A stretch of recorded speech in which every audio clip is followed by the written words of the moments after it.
Good, happy Tuesday morning, July 30th, 2019. I'm Riley King, and welcome to the Riley King Newscast, right here on the Riley King Network. We have a lot of news to get to this morning, so let's begin. First up, Air Quality Action Day declared today. Unhealthy levels expected on seacoast. Officials warned of unhealthy air quality. Let's take a listen to that video from WMUR News 9, Gene Mackin.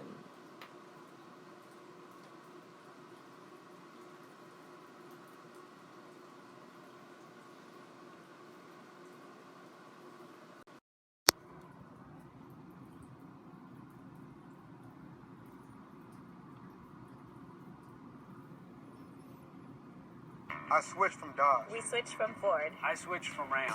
We switched to Chevy. For dependability. For these guys. And just look at it. See for yourself why people are switching at the Chevy All-Star Open House. An Air Quality Action Day is on the horizon. Unhealthy concentrations of ground-level ozone, the main ingredient in smog, along with fine particle pollution, will combine off the ocean.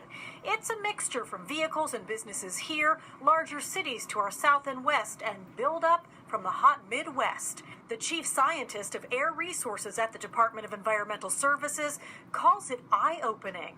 The dirty air is expected to move out over the water in late afternoon, and when the sea breeze kicks up in the afternoon, just when everyone thinks the cool, refreshing air is moving in, that's when the dirtier air is expected to move in along the immediate seacoast. Unhealthy levels are expected in seacoast communities for sensitive people who have respiratory issues or children with developing lungs. We come here to hopefully enjoy the day at the beach, and now we can't. We're here for the week, so kind of stinks. I still live right by the Hampton Beach, so I'm going to get outside the house when I can. Even with the asthma? Even with the asthma, you learn to live with it, you know. I might find a new place to go fishing, hopefully away from the pollutants that are coming up this area. Experts say you might feel a tightness in the chest or even wheezing. Just be aware that later in the afternoon, the air quality is expected to degrade. Take that as a hint that maybe you should pack it up from the beach. Okay, and there you go on that video and that report.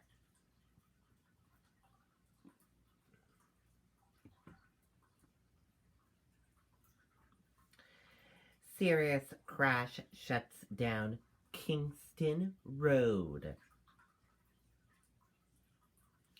A serious crash has shut down a section of a road in Kingston.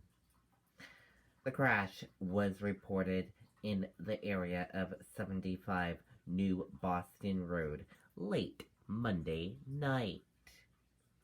The Kingston Fire Department said that the road would remain closed for several hours and that the State Fire Marshal's office was responding. Judge blocks New Hampshire Medicaid work requirements. Similar requirements in other states have been blocked.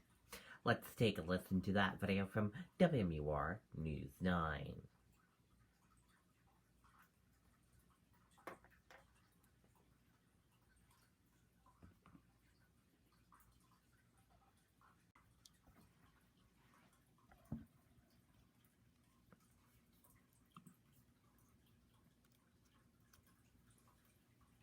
Federal judge has blocked Medicaid work requirements in New Hampshire. The judge struck down the work rules today, saying that the Trump administration didn't address the potential loss of health coverage for low-income residents.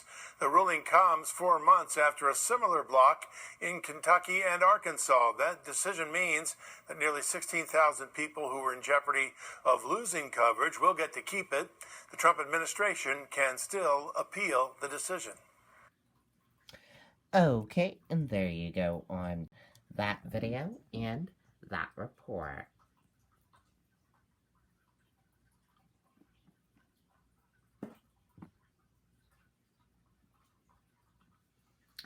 Dream come true. Lawmakers discuss connecting North Station with South Station. Let's take a listen to that video from WCVB Boston.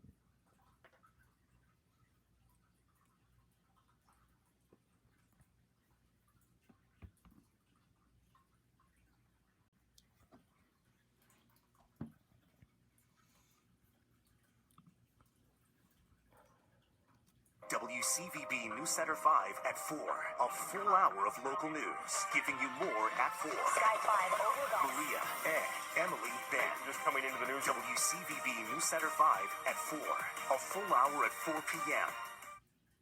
This is a no-brainer.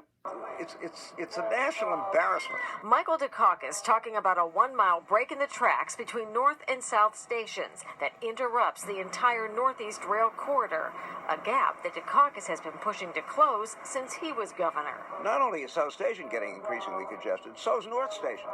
So you solve both of those problems. You don't have to expand the stations, and you can give us a first-class modern transportation system. Dukakis joined a panel of supporters and experts at a city council hearing tonight on a pair of underground tunnels that would link North and South stations. Right now, getting from one to the other requires switching between 2 subway lines or a 30-minute walk. Supporters say the North-South link is long overdue, and it's the future. Climate change is a huge threat, and we need to get cars off the road, ease the congestion. If we're going to compete with the likes of London, Melbourne, other cities, even Toronto, they're all moving to fast, electrified, all-day transit. State officials estimate the project could cost between 12 and 20 billion, but other projections put the price tag between 4 and 6 billion. Dukakis says federal money would pick up half the tab. His advice to state and city leaders: To get going on this. Now, asked for comment tonight, a spokesperson for Governor Baker referred us to his comments during last November's governor's debate when he said there are, quote, other ways to solve the link problem, and he's looking at them. Okay, and there you go on that video and that report. And we want to hear from you. Let us know what you think of this. Comment below and let us know. Boater accused of killing swimmer on Main Lake pleads guilty to lesser charge. Let's take a listen to that video from WMTW News 8 Maine.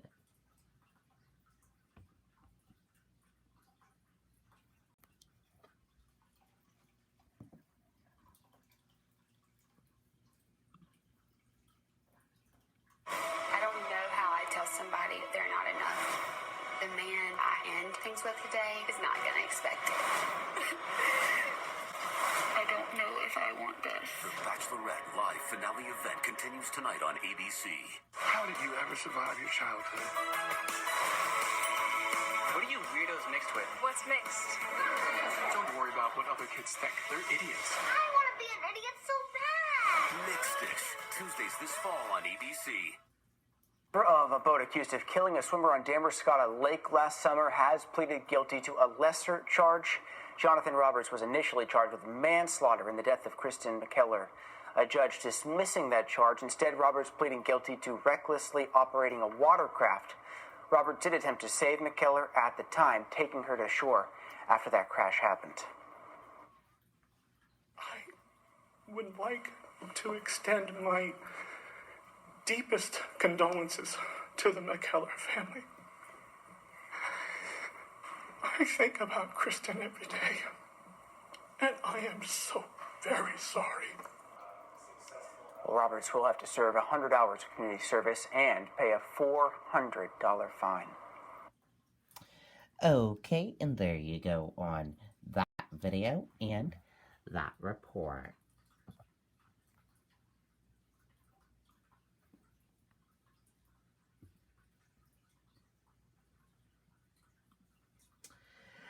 Dow features higher as investors look ahead to Fed meeting, Apple earnings. U.S. stock indexes were slightly higher Tuesday morning ahead of a key meeting by Federal Reserves.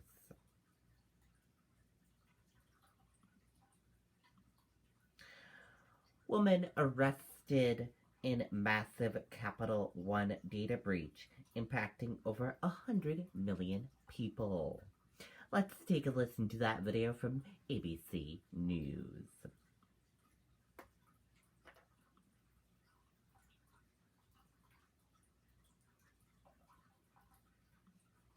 It was like an out-of-body experience.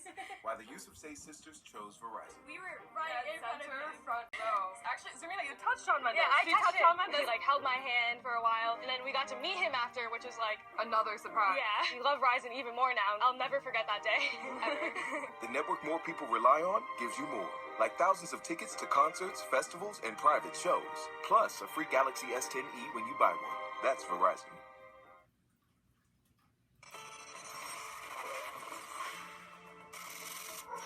Capital One says a hacker got into its system, accessing the personal information of tens of millions of people applying for credit cards. The FBI says a Seattle area woman has been arrested. Capital One says credit scores and social security numbers of about 140,000 customers were also accessed. Okay, and there you go on that video and that report.